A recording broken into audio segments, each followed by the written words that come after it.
Okay, well, Okay. just let me know when it's live quick so I can see it. Okay. All right, so I think we're finally live after some technical difficulties and playing around with. I believe we are live now. I'm checking. Okay, and Andrew's here. Yes, Well, it just is let live. me know when it's live quick so I can see it. Perfect. Okay. Thank you to Chris for helping out technically. So we are live now finally. It has been a long day, I tell you. We drove left from... at 8:30 in the morning. Yeah, we drove from... And it's 10 it's 10 now. here. We left at 8:30. Yeah, 8:30 from Just arrived. Saskatoon, and we finally got to Winnipeg. We were actually going to break this day up into two, but what happened was we wanted to save some more time for Toronto and Montreal and Quebec, Quebec City, Ottawa. So we decided to just do the longer drive today, the next day, and the next day. So we don't look forward to the next 3 days. It's going to be long drives on the road, and that's partly why, we actually, if you can see, this is not our trailer, is it? That's Andrew.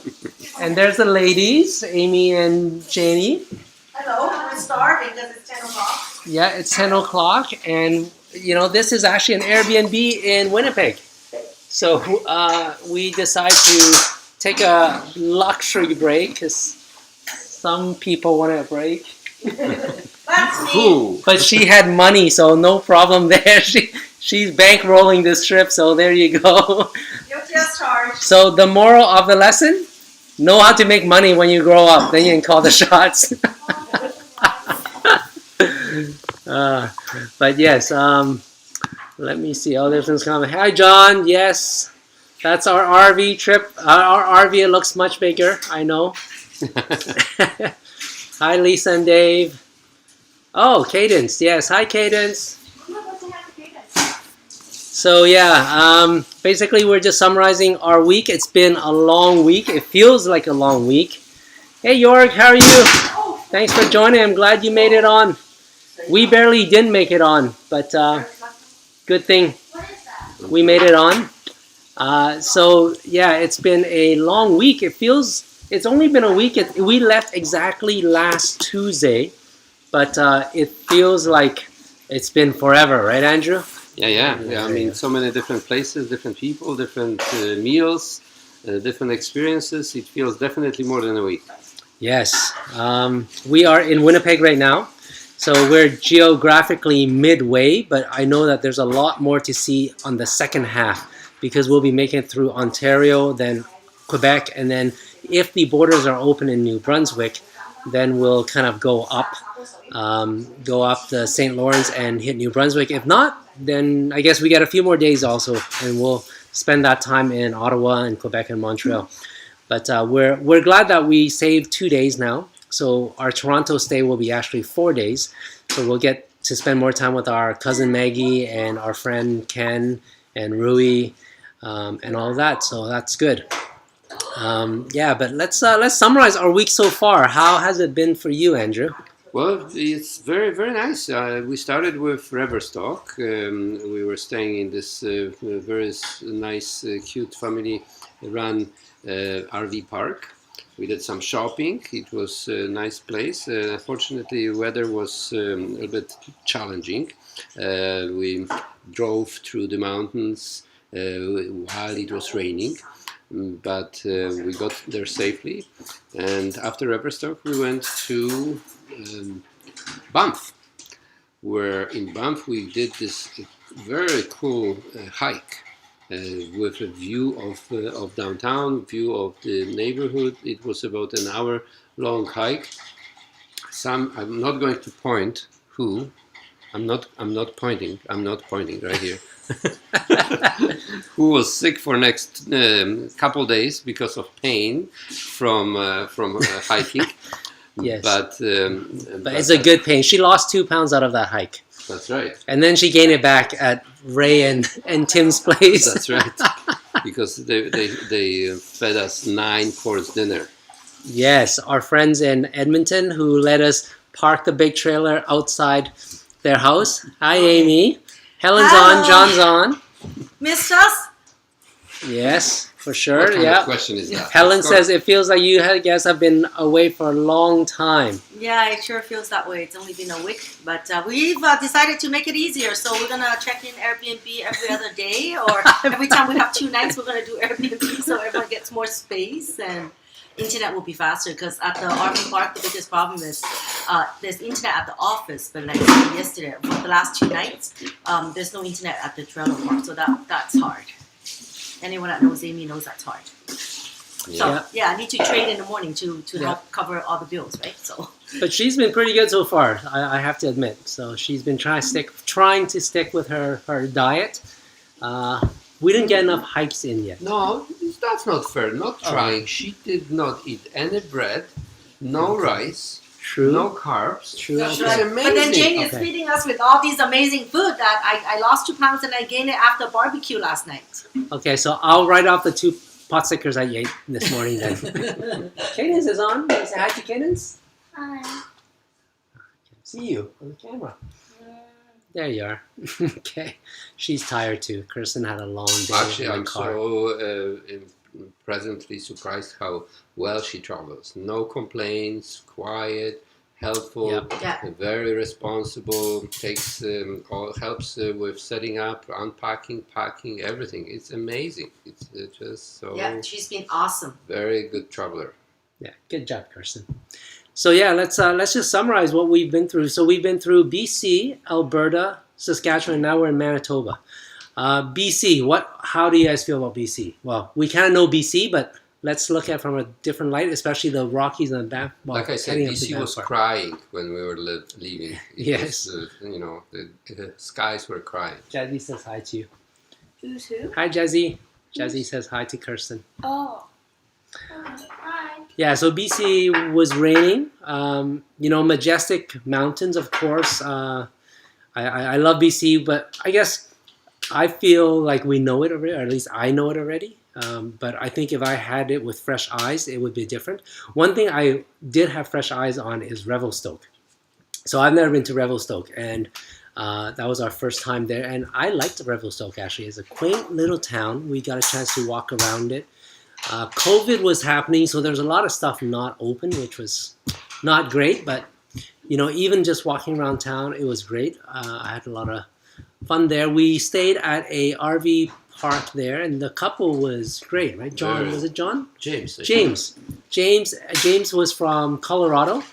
He liked a small mountain town, and his wife Joy was from England. I think we were surprised that they were quite young to be RV site owners. Amy, I think, asked him and said, "Aren't people usually retired here?" Was that what you asked? So he shared with us why he was there, and you'll see his story in one of my upcoming vlogs. So that's BC. Anything to add for you guys about BC? No, I think that's it.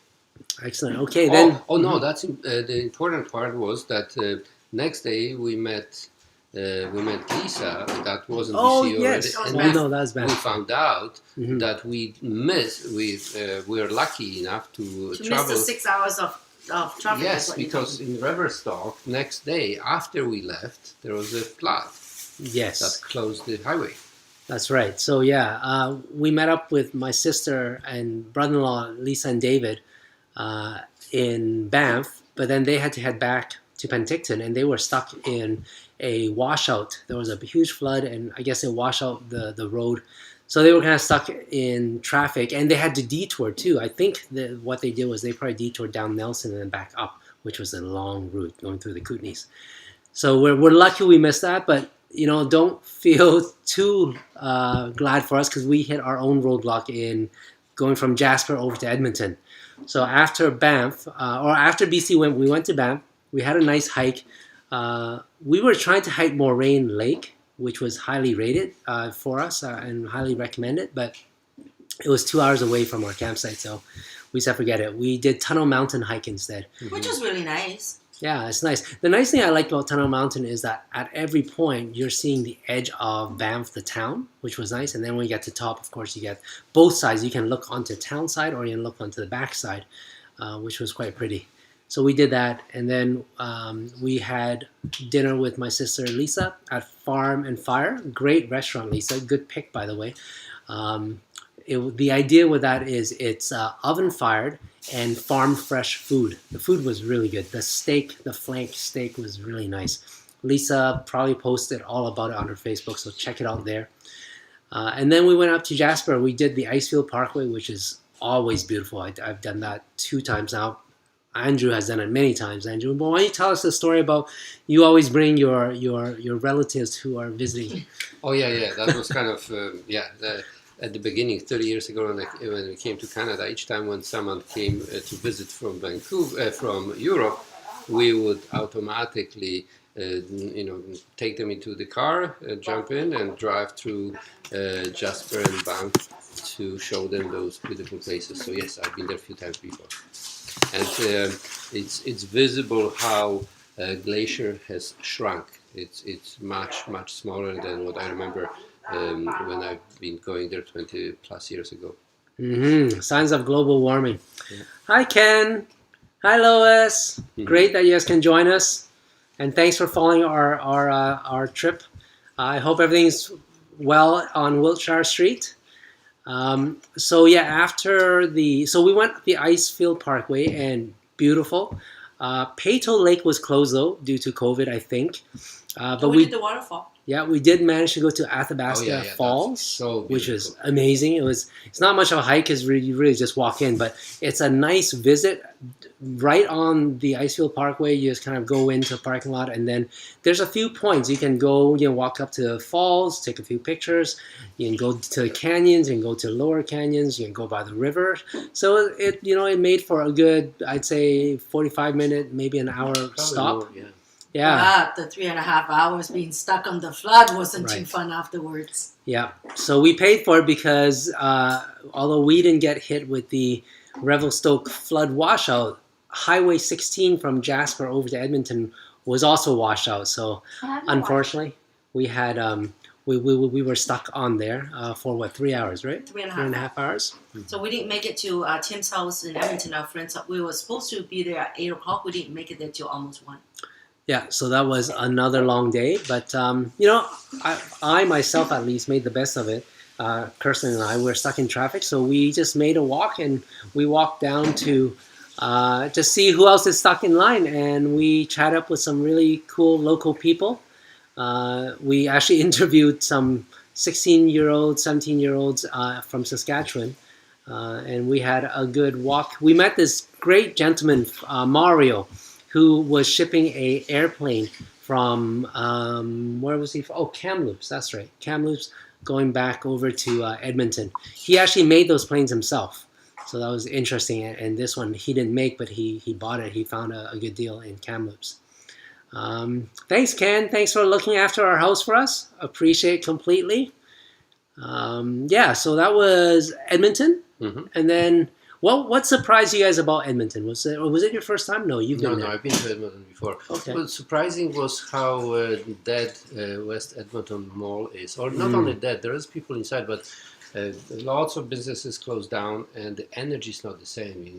Energy is really entertainment that is part of the mall, part of the appeal, that you can go to swimming pool, you can have all those different experiences. All of that is shut down right now, and it's it's not the same. Yeah, it's unfortunate. I think most of the places that we've been to was like that. Saskatchewan was like that. Edmonton, was most of Edmonton open?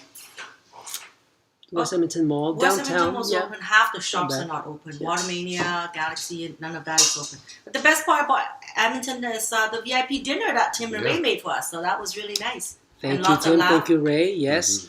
They were Amy's friends. I also know them, but they took us in. They let us park our long RV trailer outside their house. They even gave us their bed for 2 nights. Yeah, so we had. Thank you, Tim. Thank you, Ray. We had a great meal with them. Tim's mom came to help prepare. Ray, of course, and their friends who were staying with them, Kyle and John. Yeah, so they all hosted us, and we had a great evening. It's always good connecting with friends, especially if they're local. They gave us some good tips.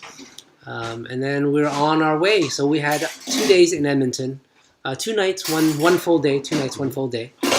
And then it was on to Saskatchewan. Actually, one thing that surprised me about Edmonton was I always thought it was a little bit quiet, but I spent time on the riverfront. It was beautiful. I love the riverfront. They have like lots of parks along the river, so that's very nice. That was surprising to me. And then we went on to Saskatoon. And on the way, we found this biggest egg on the planet. Oh yes, from Vigorville, the biggest Ukrainian egg ever. And surprisingly, it's 5,000 pounds, but surprisingly, it's a weather vane, so it moves with the wind very easily too. It almost looks like it was motorized, right? Mm-hmm. Yeah, but it wasn't, yeah. Yeah, so that was cool. It's a big Ukrainian town. We learned that there's actually a Ukrainian triangle.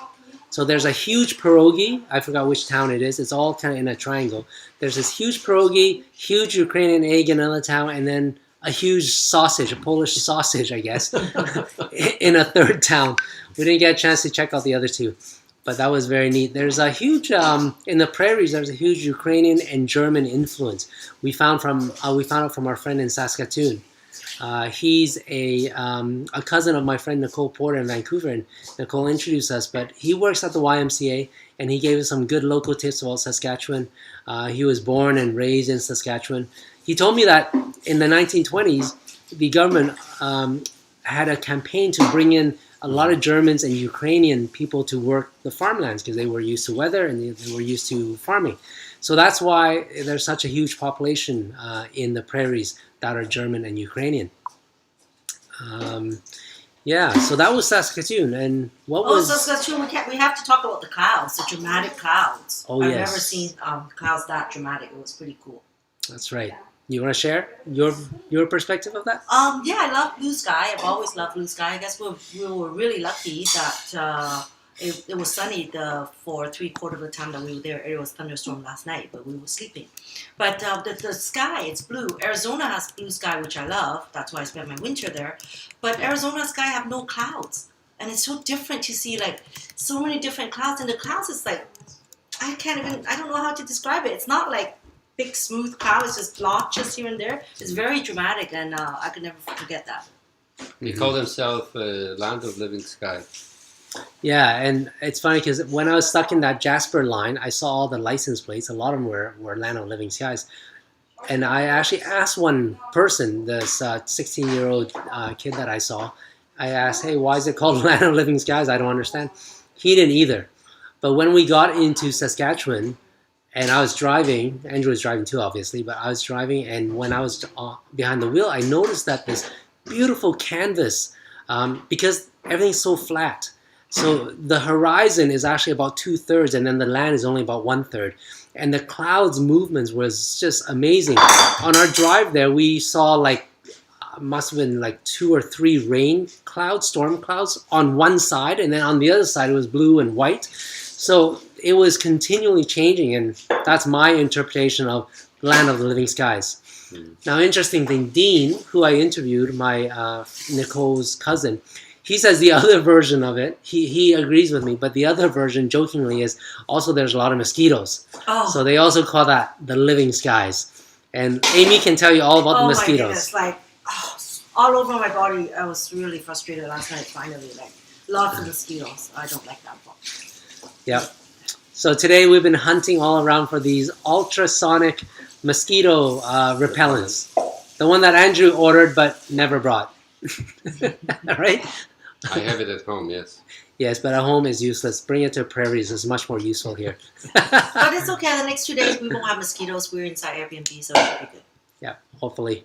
They say Winnipeg has their share of mosquitoes. Oh, Winnipeg. I lived in Winnipeg for 37 years ago. I lived in Winnipeg for 3 months, and it just looks so different. I was really impressed because we drove through downtown. It's very modern, a lot of new buildings. I swear they weren't there 37 years ago. So very new, at least that's the impression. It was kind of dark when we got here. So I'm really excited to check out the old place that I used to live with my grandma 37 years ago, which is right next to downtown. So I'm excited for that for tomorrow. Yeah, so tomorrow we got a full day in Winnipeg. Haven't planned it yet. We'll start researching and seeing what's awesome there. If you guys know anything to do in Winnipeg, let us know. And if you know anyone that you can connect us with, we'd love to just ask them for some local tips, local recommendations, and also the big question. What's our big question, Andrew? What does it mean to live in Canada Yes. for you?